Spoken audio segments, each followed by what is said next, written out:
All right, welcome. Good morning, everyone. Good afternoon. This is Galen Barbos with Lawrence Berkeley National Lab. Thanks for joining the webinar today, where we will be talking about the results from a paper recently published.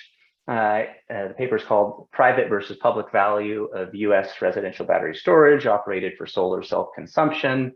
The paper was published in the journal iScience, which is an open access journal. So I think probably if you just Google the title here, it will bring you to the journal publication.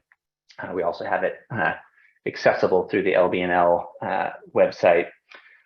So I'm joined here today by my co-authors on the paper, Sydney Forrester and Chandler Miller. We will be kind of tag teaming a bit on the presentation here. Before beginning, though, let me just go over the usual housekeeping items. So this webinar is being recorded. We will post the webinar recording along with the slides on our website. And if anybody has sort of questions about how to find that, just feel free to let us know. We can also kind of throw in the URL at some point during the presentation, so you can see where it will ultimately end up. You all are in listen-only mode. We will have some time for Q&A at the end, and so I would just request that if you have questions, please enter them in the Q&A box. I think hopefully you all can see a Q&A icon somewhere on the control panel. So please enter questions as we go. Chandler will be kind of collecting them and getting them queued up for the session at the end. And if there are kind of simple questions that he can answer along the way, then he may do so and chat out the responses to the group if they are things that might be of general interest. So with that, let's begin. I'm going to start off, and then we'll kind of hand things over to Sydney at one point to kind of go through the bulk of the results. But I'm just going to begin by giving a little bit of background on the paper. So the title of the paper refers to using storage for solar self-consumption. Really kind of what the paper is most specifically about is net billing, which is this sort of emerging successor to net metering that is kind of now being implemented, or at least being proposed in quite a few states.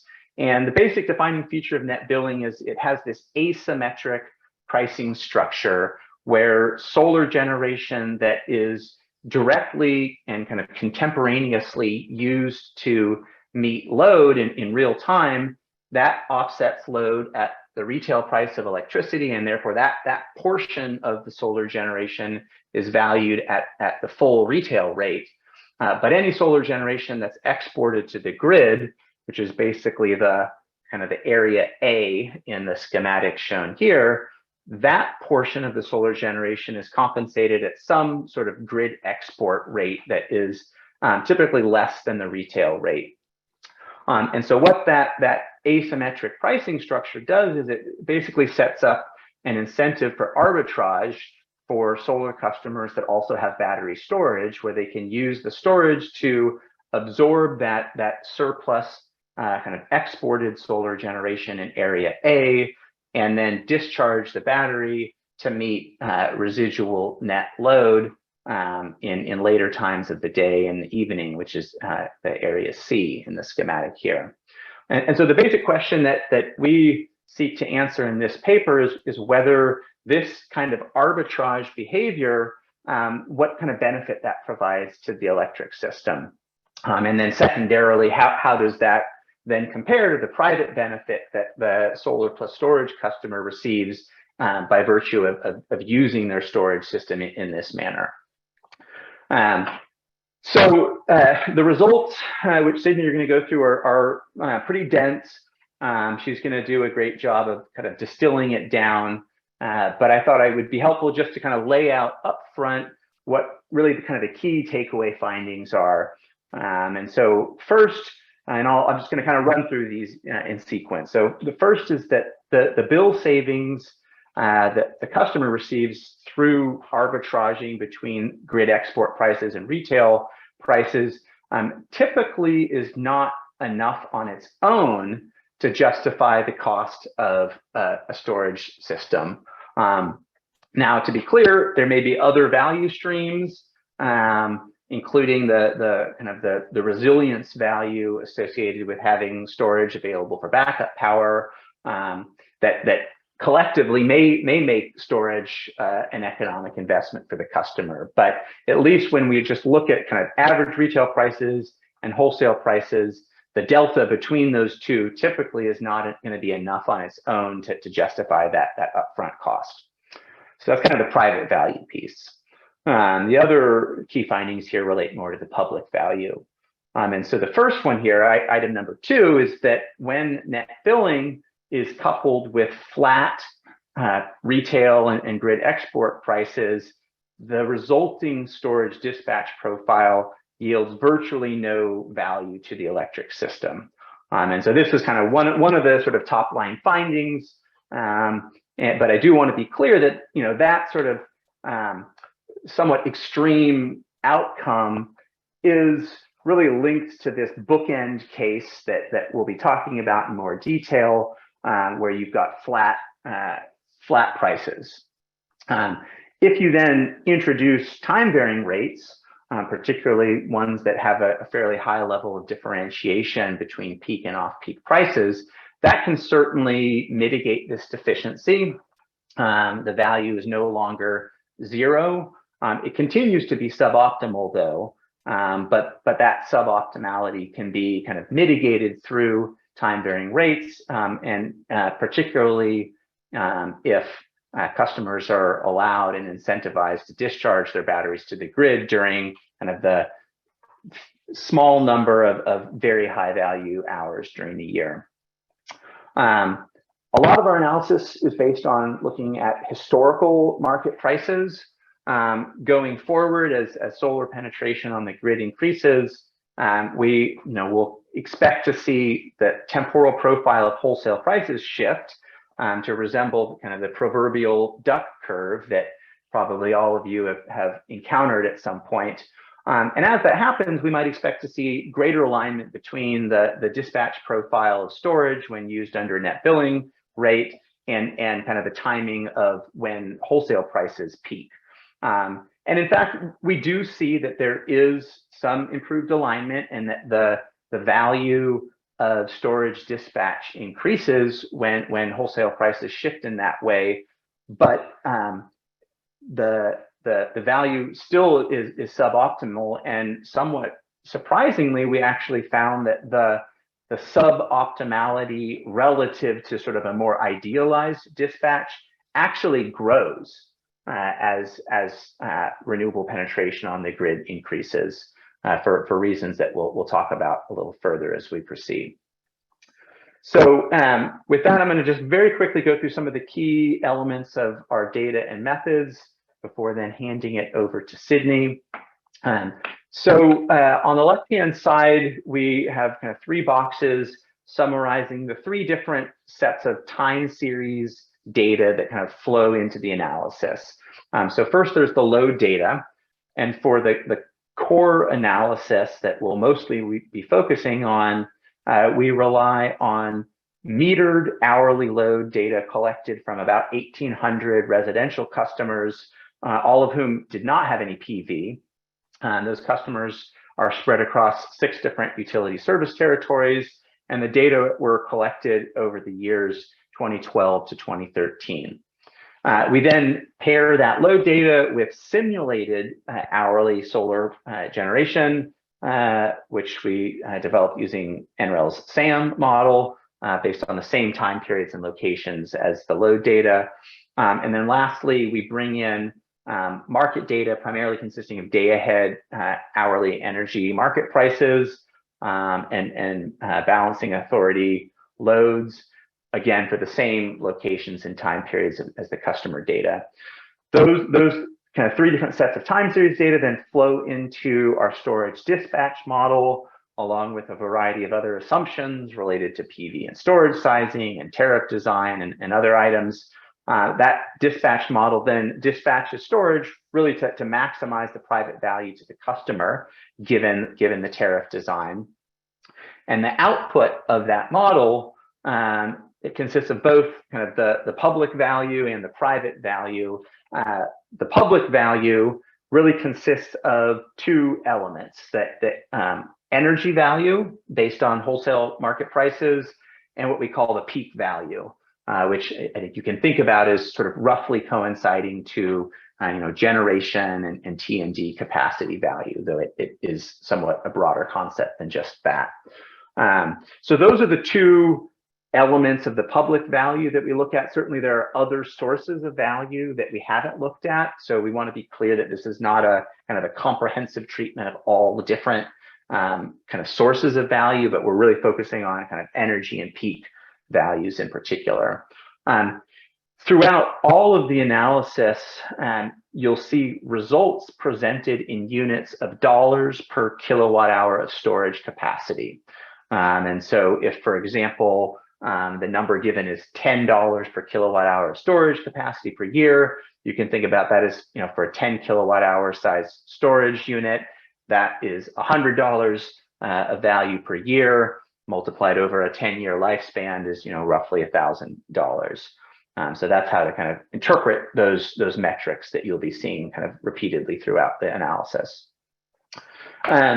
Very quickly, I wanted to give just a few kind of explanatory notes on the units that we use when referring to PV and storage system sizes. So throughout the analysis, we use sizes that are normalized, and we do that to kind of facilitate comparison across these different customers who themselves have very different usage levels. And so for PV, we normalize it based on the customer's annual energy consumption, and kind of the base case PV system size that we refer to throughout much of the analysis uses a normalized size of 1.0. So that's basically where this PV system is sized to generate 100% of the customer's annual load, which for most of these customers is somewhere in the range of kind of 4 to 8 kilowatt size systems.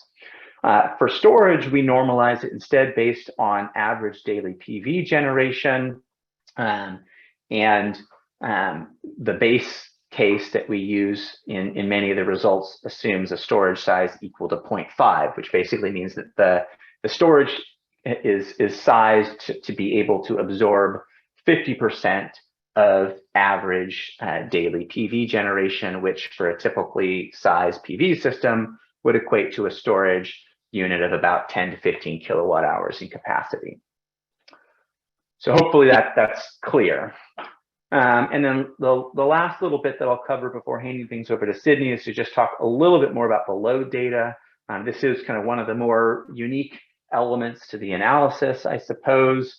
And as I mentioned, for the core analysis, we rely on metered hourly load data from individual residential customers collected across 6 different utilities. That data was collected through the Smart Grid Investment Grant Program. The 6 utilities are listed here on the slide on the left-hand side and then shown on the map with the yellow pins. In addition to that set of load data, there are a couple other load data sets that we use in other parts of the analysis. So in some of the kind of forward-looking analysis where we consider wholesale market price profiles that are representative of what we might expect to see in a future with high levels of renewable penetration, for that part of the analysis, we instead relied on simulated customer loads. And those are for the 15 locations denoted by the blue pins. And then lastly, we also ran a sensitivity analysis where we kind of looked at how robust our findings would be if they were based on 1-minute interval data rather than hourly data. And for that, we relied on some data provided by Pecan Street. And those are for the 3 green states or green pins shown on the map. So with that, I'm going to hand things over to Sydney, who is going to walk us through a bunch of results. All right, thanks, Galen. Can you hear me? Yep. Great. So we have sort of three chapters, I guess, of results. So the first one are these core results where we talk about those two bookend cases that Galen mentioned. So on one end, we have the most simplistic design for net billing, where it's just net billing with flat retail rates. And then on the other end, we're comparing it to full market dispatch, and that's just to quantify the value gap, what we define as the value gap between, again, these two bookend cases.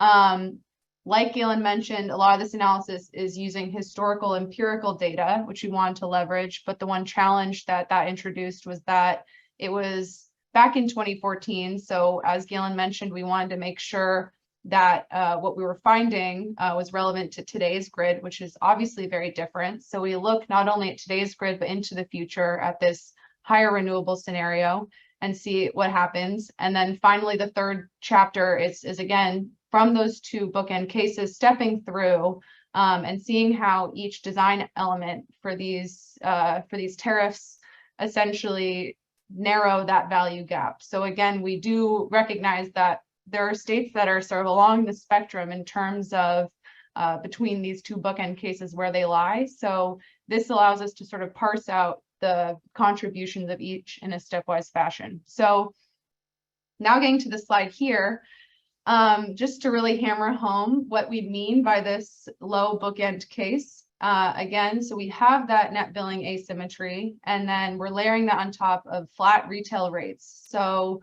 this is both for consumption and for exports. And on top of that, which become a bit more important in that sort of third chapter of results, we also want to be clear that the storage is only allowed to interact with load and with solar. So it can only charge from solar and it can only discharge to load. So these results in this value gap, again, are completely dependent on these definitions here. And we relax these assumptions, again, in the later scenarios. So the next slide, before we even get into some of these results, we wanted to understand, again, what's actually going on with these grid exports. So on the left-hand panel, panel A, you see this band, which is the 5th to 95th percentile of all of those 1,800 customers. And then you see median lines for each of the 6 utilities. And so as you could imagine, as PV size increases, the amount of exports defined as the percent that is net exported of the total generation increases. And just to sort of set contextually, the typical PV system size in these normalized units that Galen mentioned are between 0.8 and 1.0, that little gray arrow on the side. And as Galen mentioned, again, for our core analysis, we take that 1.0, so on the high end of the typical PV size range. So under this PV size range, about 47 to 72% of annual PV generation is net exported. And this is across customers, again, with no storage added. So when we begin to add storage, as you could imagine, this is just for that bookend scenario still. So just for solar self-consumption, with the flat retail rates, it does a good job in reducing that solar exports, but you see that that typical storage size range, again, we use 0.5 for this analysis, but it's sort of square / towards the smaller end of what the typical size might be, which is also a bit dependent on just what's commercially available to residential customers. But what you see is it's at this inflection point where it goes from huge decreases to plateauing a little bit because, again, under this base scenario, it's only interacting with solar and load. So there's a finite amount of both. So obviously there's diminishing returns, but what we find is that with this typical storage size, it can reduce these exports down to 11 to 31%. So a big change. With the next slide, we start getting into the value. And while the majority of this analysis does focus on grid value, we focus first on the private value, so the bill savings. And as Galen mentioned, the key findings, the bill savings from the solar arbitrage, again, in this bookend scenario, are not very high compared to the cost of batteries. And what you see on this left-hand panel is that as you increase the storage system size, the bill savings potential. So again, that's just arbitraging between the import and export rates. It also decreases, and this is across utilities and across that big band of customers. The right-hand panel is, if you can imagine, on the x-axis, taking a slice at the 0.5% for the storage system size. It just blows out the results into the different utilities and the span across the customers.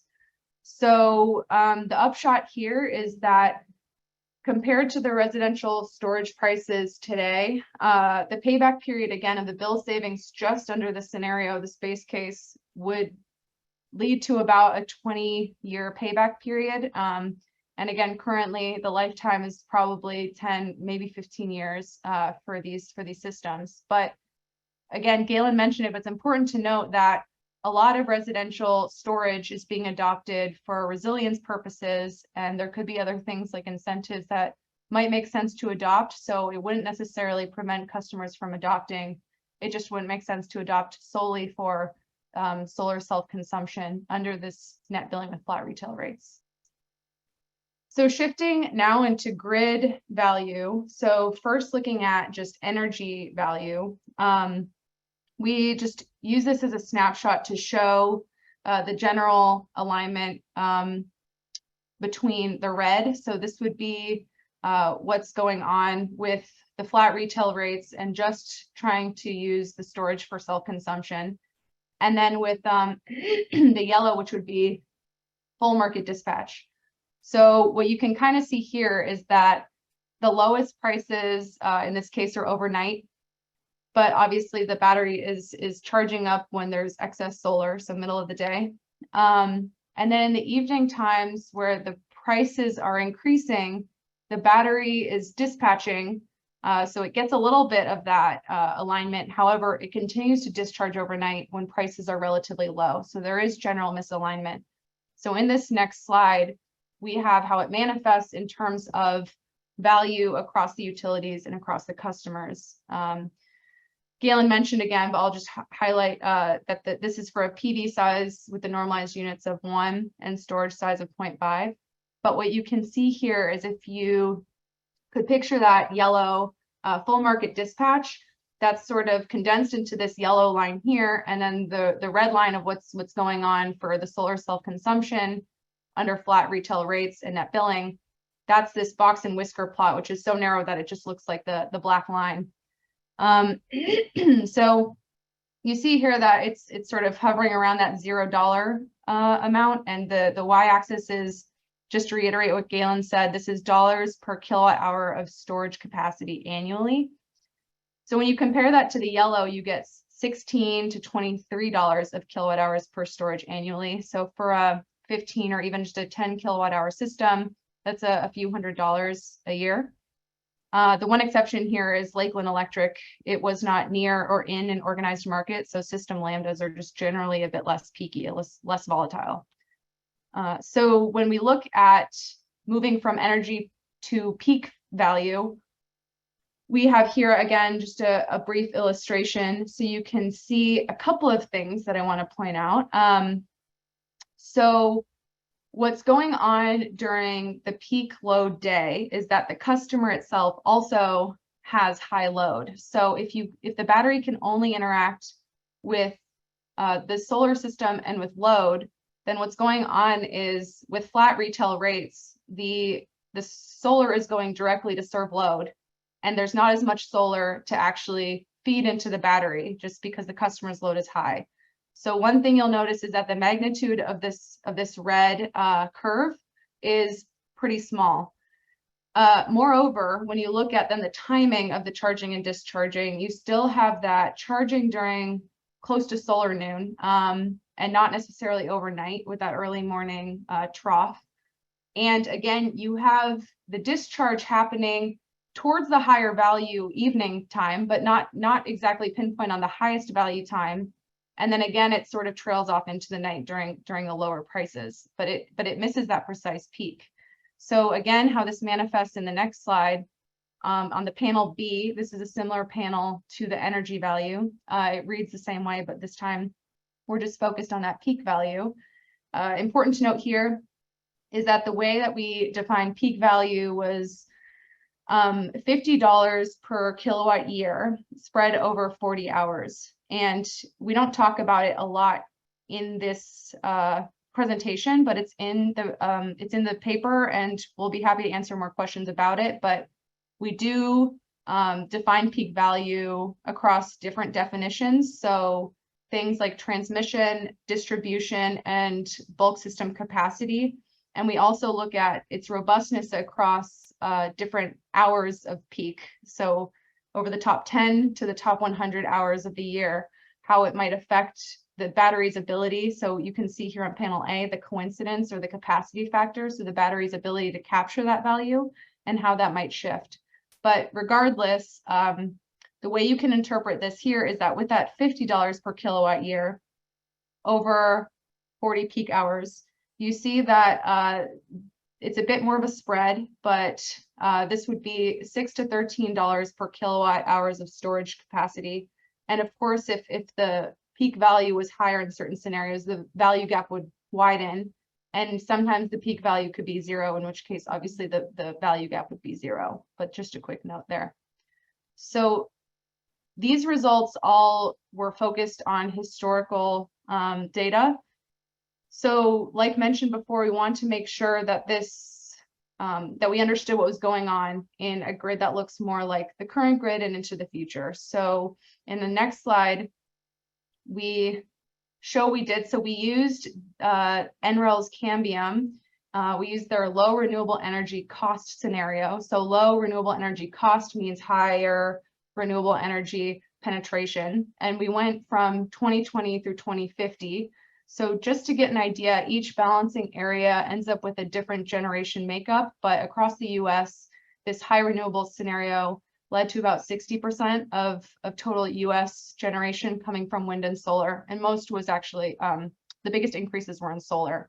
So what Galen mentioned before was that as the wholesale market prices begin to resemble the duck curve a little bit more, we hypothesized that actually the value should better align with this. And we're still talking about that base case. So that flat retail rates with net billing. So what we should see is, again, that sort of charging during the solar at the belly of the duck should align better. So the prices will be lower in the middle of the day versus overnight. And then for the neck and the head of the duck, you know, the discharging in the evening hours should do a decent job in, I guess, giving the duck a small haircut. So that's in the next slide what we did find. So focusing, well, just to orient you to the figure on the right, these are all of the 15 locations with those simulated load data. And what we're talking about right now is just the blue lines. So I wouldn't worry too much about the locations, but this is just the difference in 3 decades. So from 2020 to 2050.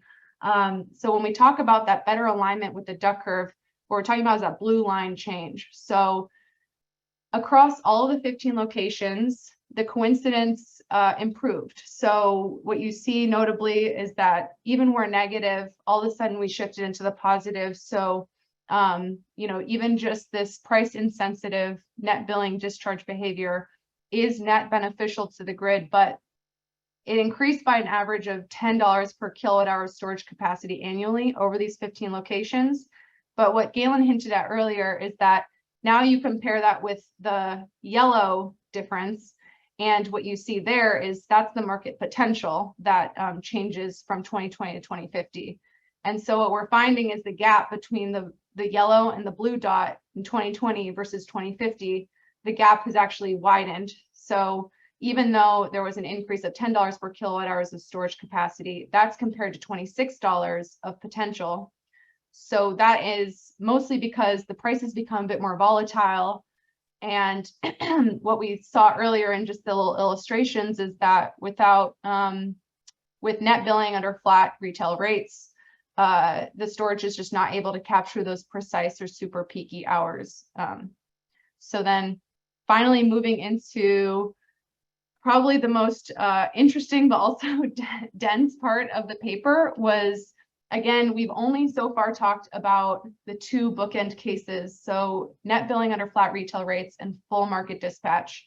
And like I mentioned before, there are states that that are sort of along this progression in the middle. And so what we wanted to do was introduce different tariff design elements and see how that value gap narrowed. So in the next slide, we highlight a few different designs that we sequentially move through. So I'm going to briefly talk about them now, but they'll come up in future slides. So don't feel like you have to fully follow all of this text heavy slide. But we start with the bookend scenario, which now we call scenario 1. And we're moving to the full market dispatch, which we now call scenario 6. So first, what we're going to do is we're going to change 3 restrictions, and then we're finally between 5 and 6 going to get rid of the net billing asymmetry altogether. So we walk through, and first we introduce time-sensitive prices. Then we allow for grid discharging, so not just charging from the PV system, but with the grid. And then finally, in 2 stages, which we'll talk about in the next slide, we allow for grid discharging. And then finally, again, eliminating that asymmetry altogether. So in the next slide, we do have in the lower right-hand corner the list there. But I think what this figure has a lot of information, and I'll walk through the text. So I think it makes sense to just focus on the figure. And what we have here is we have the 6 utilities, and within each utility, we have the step through between scenarios 1 and 6, again, those 2 bookend cases with the intermediates. And then we have the filled in portion is the energy market value, and the peak value is the hollow section that we defined earlier. So, and we're going to spend a little bit of time on this slide, but we start with this scenario 1, that first bookend case where we had, near 0 grid value. And what we did is we introduced time-sensitive prices in the form of hourly prices, so something like real-time prices. It still has that asymmetry where imports cost more than exports are compensated at. And what you see here is you see a lot of these negative values shift to positive, but again, it's kind of a small increase. So what we find is that time invariance on its own in isolation is the impact is quite small on the grid value. So now moving from scenario 2 to scenario 3, what we do is we allow for grid charging. So for reasons like just the way that the solar and storage system is set up, where maybe the storage system can't charge from solar, or even just different incentives like the federal tax credit, which incentivizes charging from solar. These sort of things are in place for the first one for maybe cost reasons, and the second one just to ensure that use of battery doesn't increase the use of carbon intensive generation sources. So, but what we found is that eliminating that didn't have too much of a difference in value you see here, because at the end of the day, with that time sort of asymmetry, price asymmetry, the solar is always cheap to charge from solar, and usually importing from the grid was at a cost. So in most cases, the battery chose to still charge from solar, but in some cases, if it was worth it, it would charge from the grid. So the biggest and the first of 2 big stepwise changes is when you shift from 3 to 4. And so what we did here is again, we did it in 2 stages. So the first stage of removing the limitation on grid discharging. So the reason we did this in 2 stages was because the big concern with grid discharging is that, the worst case scenario could be something like there's 0 gross load and solar's fully producing and exporting to the grid, and now batteries are exporting on top of that. So we said, what if we limit the total exports of solar plus storage to just be the PV nameplate capacity? So whatever your interconnection agreement was for solar, the study is usually worst case scenario for the solar system. So if you use that as a limit, how does that impact the battery value? So the batteries are now allowed to dispatch to the grid, and we get a huge change, and it's mostly for that peak value. So what was going on in those peak days before was you could capture value if cross fingers your solar system was producing, which is a passive system at that time, or if you had enough net load to offset with your storage that was sort of stored up. But the issue is that with net load as a barrier, storage can't export maybe to its fullest potential. So what we saw here was that storage was better able to capture those peaky values. And so you see between 3 and 4, a big increase, and mostly in that hollow section. Almost equally interesting was that when you move from 4 to 5, there's very little value, because again, that sort of worst case scenario for the distribution utility of everything is exporting at once didn't really happen. So it was not a constraint in most hours. So maybe there was a few hours where storage was exporting along with solar and it got a little bit more value, but otherwise, you know, that constraint on scenario 4 was not really binding in most hours. So that really wasn't what was going on. So the final and last big stepwise change is actually just the elimination of this asymmetry. So altogether, when you took out that differential between import and export rates, you see then the value go up. And this is actually mostly an energy value. So altogether, when you look at the two bookend cases from 1 to 6, that is how we define the value gap. So asymmetrical pricing was responsible to 30 to 50% of that overall gap. So the final results slide is the next one, where we now, so this figure is the same one, but what we've layered on are these yellow and red lines. And then we've also added a right-hand axis. So we still want to go back and talk about the export, the grid exports. So we consider two metrics. One was just the total annual solar, net solar exports, or actually just net solar plus storage exports, I suppose. And then the second one was the maximum exports. And here we define that as hourly, just because that was the time scale that we had. But this would be, you know, instantaneous maximum would probably be the most important for like distribution system operators. So what now I'm going to do is a step forward, but skip basically scenarios 1 through 3 where grid exports are not allowed, and skip right over to scenario 4. So again, if you follow this yellow line, these are annual grid exports, and the red line are maximum exports. And what you see when you go from 3 to 4 is that overall, the annual grid exports don't shift up too much. And again, this sort of strengthens our finding that allowing for grid dispatch, it mostly allows the storage to capture value on a few very specifically peaky hours. And you also, again, what you see here is that the maximum, so the red line, that also doesn't go up that much. And that's obviously just because before solar probably had some hour of the year where it was exporting fully. And this is, again, limited to that solar nameplate capacity. So you don't see huge increases, and in some cases you see 0 increases in that. But again, when you compare that to the value, you get a lot more value. Now you shift from 4 to 5, and this is where, again, we mentioned that that constraint of scenario 4 of just up to the PV nameplate capacity wasn't binding in most hours, but it was in a couple. So what you see here is that the red line does shoot up. So the maximum exports do increase a lot. But again, sort of strengthening that finding, that yellow line doesn't move that much. So the annual exports aren't really changing. It's just a few hours. And again, just to re-emphasize that the value doesn't change too much. And then finally, when you eliminate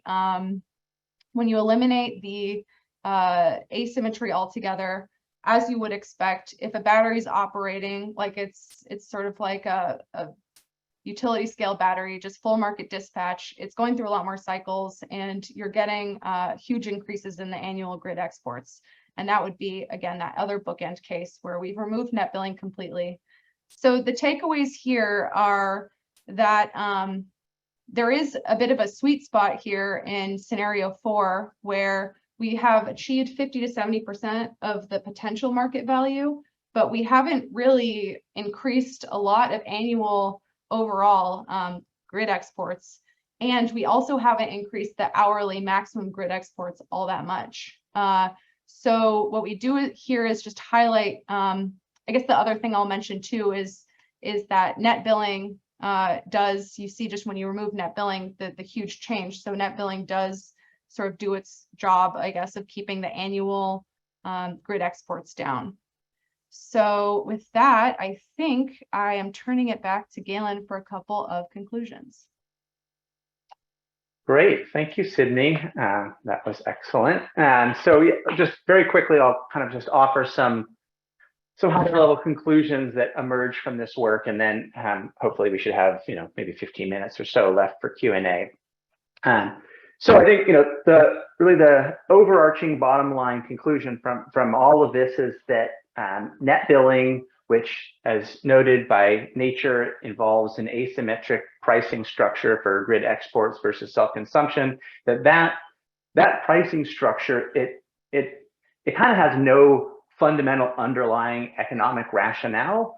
And so dispatching storage to arbitrage around that asymmetry is naturally going to result in kind of a suboptimal storage dispatch profile from a system perspective. And they're, depending upon how severe that suboptimality is, that can then lead to some kind of larger issues. And we've kind of identified some of those here. So the first is that it can create deadweight loss if it's encouraging customers to go out and spend a lot of money installing storage so that they can kind of capture this regulatory arbitrage opportunity, but without really providing some commensurate value to the system. Again, that's an outcome that can occur and is probably most relevant in a scenario where net billing is combined with just flat retail rates. To the extent that customers are then using storage to basically move solar grid exports back behind the meter, that's going to naturally kind of perpetuate the kind of issues related to revenue erosion and cost shifting that may have precipitated the net metering reforms in the first place. And so in some manner, to the extent that customers respond to net billing by installing storage and kind of using it in this manner, it may have the effect of sort of undermining the intent of introducing net billing in the first place. And then kind of related to that is this issue of inequities insofar as those customers who would benefit the most under net billing are customers who can afford to go out and install storage. Naturally, that's going to create some disparity in terms of who's able to actually kind of receive the greatest benefits under this rate structure. Now, none of those outcomes are foregone. As Sydney highlighted in that last section of results, there are all sorts of intermediate outcomes that can occur between sort of our two bookends. And by designing net billing tariffs with some of those features manifest or represented by those intermediate cases, you can mitigate a lot of these issues. And a lot of that mitigation happens through incentivizing customers to discharge storage to the grid during the highest value hours over the course of the year. In our analysis, it was the top 40 net load hours, but it can be defined in different ways. But typically, you've got a relatively small number of hours where there's a lot of value, and making sure that customers have an incentive to be really discharging their storage as much as possible during those hours. That's how you're going to capture the greatest value, or at least that's a big part of it. And that can be done through different means, through time of use rates, ideally with some sort of critical peak pricing overlay, or through demand response programs or other kinds of mechanisms. But one issue which Sydney did allude to in that last slide is that if you are incentivizing customers to kind of discharge as much as possible, empty their storage during those high value hours, that does potentially lead to some considerations and trade-offs related to local distribution network impacts. And so that's just important to kind of understand what those impacts are and account for those in developing the incentive structure. So with that, I think I'm going to stop talking. It looks like we've got about 10 or 11 questions queued up in the Q&A. So I'm going to turn it over to Chandler, who we'll, I think, read off some of those questions, and then the three of us can all kind of collaborate on answering them.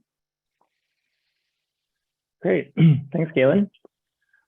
We had a few questions here about energy market prices and what components we included in those prices, and what values we used for that. Okay, I mean, I can start, and Sydney can fill in more details. But for the historical analysis, we relied on day ahead hourly energy market prices. And for at least 5 of the 6 utilities in that part of the analysis, we're pulling those market prices from, the ISO's website. For Lakeland Electric, they're not part of an ISO, and so instead we use the system lambda values that are, I think, published through Form 1. And so those are all hourly values. And then for the peak value case, sort of our base analysis assumes $50 per kilowatt per year as the marginal kind of avoided cost of capacity, distributed across the top 40 hours. So basically you take that $50 and we sort of prorated it across those top 40 hours in proportion to the load levels in those 40 hours. So hopefully that answers the question. And Sydney, feel free to elaborate further if I missed anything. No, I think you got that. Okay, great. I had one question at the top that was one takeaway that this participant has from this paper is that if net billing as proposed is implemented, the value to solar ratepayers will be near zero, but will benefit society significantly. Do you agree with this statement? No, I don't think I do, for a couple reasons. First of all is that I think, as we have hopefully tried to emphasize, that net billing can be implemented in a lot of different ways. And we sort of focus on this bookend case just as a way of kind of illustrating the potential deficiencies or gap, but it needn't be so deficient. So that I think is maybe point number one. And then I think the other issue is that I'm not sure I would differentiate between the value to ratepayers and the value to society. I think within our analysis, we don't really make that distinction. We distinguish between the value to the individual solar customer who's using storage to generate bill savings, and the value to the electric system, which I think we can consider to be, essentially a proxy for the value to ratepayers. So it's not exactly a one-for-one relationship. Yeah, I would also agree. I think I was just going to sort of repeat what Galen said, but essentially with flat rates, what we try to show is that there's a lot of potential to gain more value from batteries. And I think that one barrier in the past has been some technological barriers which are being addressed. So, time sensitive rates are possible. Different sort of inverter settings are possible. So all these come with extra complications, but there still is sort of upward mobility in terms of how you could increase societal value with these systems. Yeah, I mean, I think maybe this is what the person asking the question was thinking of, but in our bookend case, I mean, we do show that the individual customer with the solar plus storage system benefits, but ratepayers do not. So that might be, I mean, I think that's a fair statement. And again, that applies to kind of our bookend case with flat rates.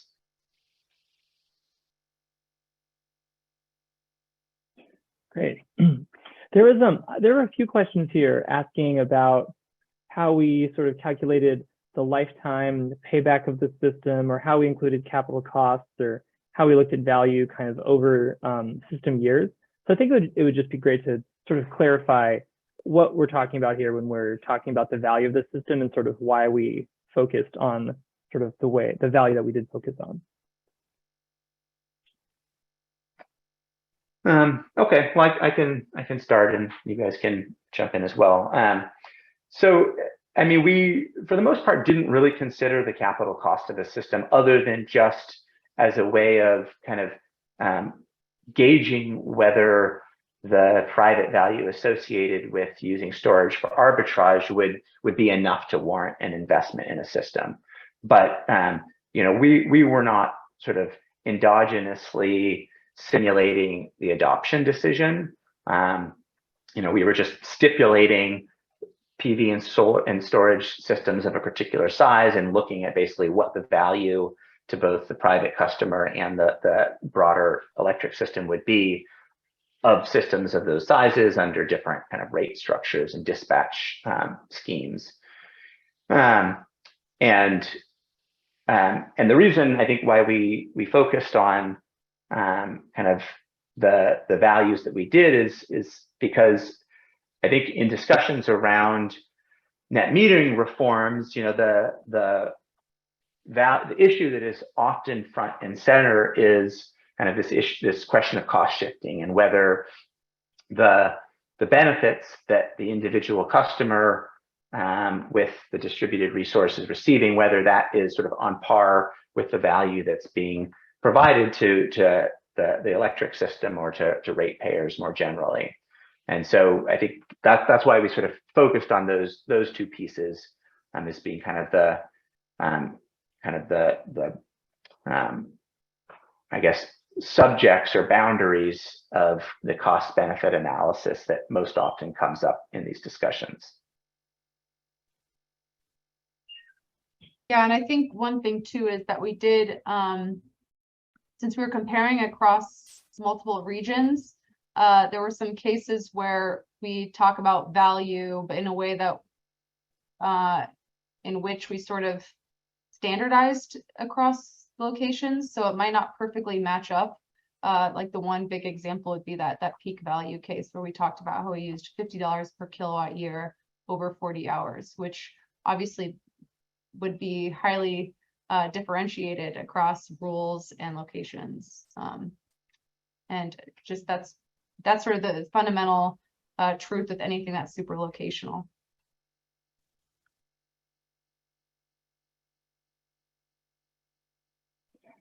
Great. We had another question here that was asking how battery value might change as more storage is deployed under scenario 4, or sort of any related thoughts about increasing storage deployment. So scenario 4 is the scenario in which batteries are allowed to discharge to the grid up to the rated PV capacity. So the question was, do you mind repeating it one more time? Sorry. Yeah, so how do you think that additional storage deployment would change the value of the battery? Sure. So I think that obviously you could interpret that two ways, like additional storage behind that individual customer's meter, which would experience those diminishing returns even more highly if there's like a cutoff point to how much it could export. But in terms of just additional storage on the grid, I think it depends on how it's being operated. I suppose if it's being operated to reduce the peakiness, then it's just sort of the value in general for these fast responding, highly, I guess, fast responding and short duration resources would all experience the same value impacts, I suppose. Like if it's less peaky, there's less arbitrage potential. And there's also that would result in less value potential.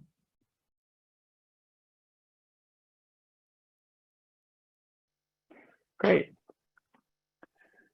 Okay, another question about the scenarios. In scenario 6, there's a question about what the customer is being billed at. So I think just clarifying what retail rates we're using in those scenarios that include wholesale market costs. Well, I can maybe take a swipe at that. So, I mean, scenario 6, basically, you can think about as being equivalent to a front of the meter standalone storage unit, where storage is just dispatching directly against market prices, completely independent of load and solar generation. And so in a way, it kind of isn't, it's inconsequential within our analysis how the customer is being billed for their usage in that case, because it doesn't affect the way that storage is operated in that scenario.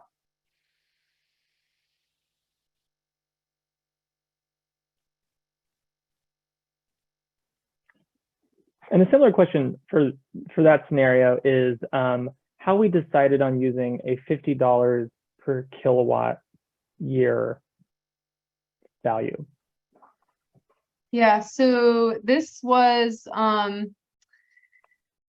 somewhat bolstered by past publications, but then we also individually sort of contextualized it within a more broad review of peak value at the distribution, transmission, and generation capacity level. So what we found was, well, for the generation capacity level, $50 seemed appropriate. And then even more so, distribution and transmission value is a bit trickier because in those cases, again, it's really highly locational. So in many instances, it could be $0, but in other cases, it could be hundreds of dollars per kilowatt year. So $50 we thought was appropriate for generation, and for transmission distribution for values above 0, it actually is on the low end, but that was a tricky one to pin down. But the way we hope that people interpret it is, if you know that it's $50, you can sort of imagine scaling up or down the value results, because they do so pretty linearly, as long as there's still incentive to discharge to those hours. So if they're high enough, the battery will still discharge the same way. So you can sort of linearly scale the results.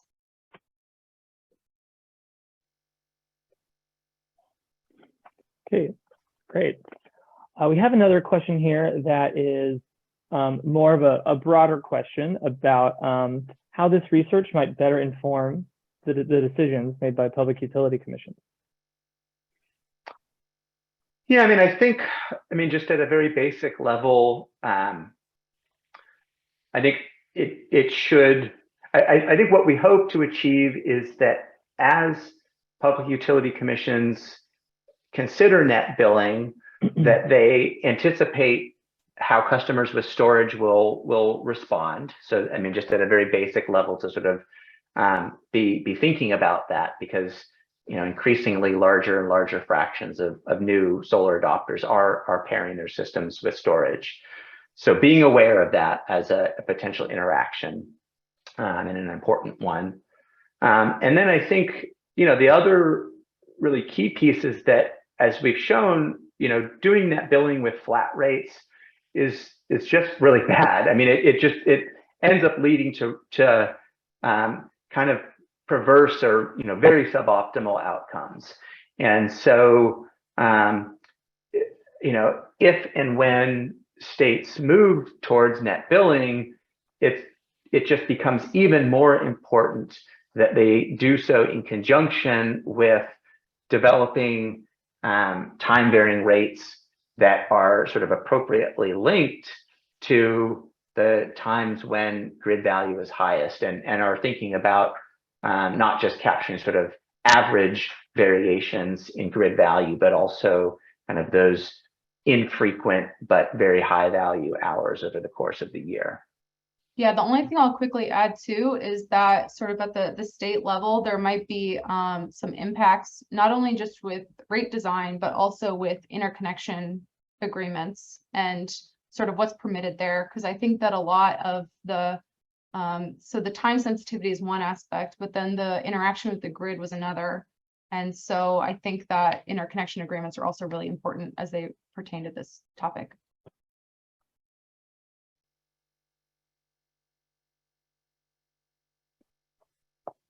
Well, it's 11 o'clock now, so I think that's the top of the hour.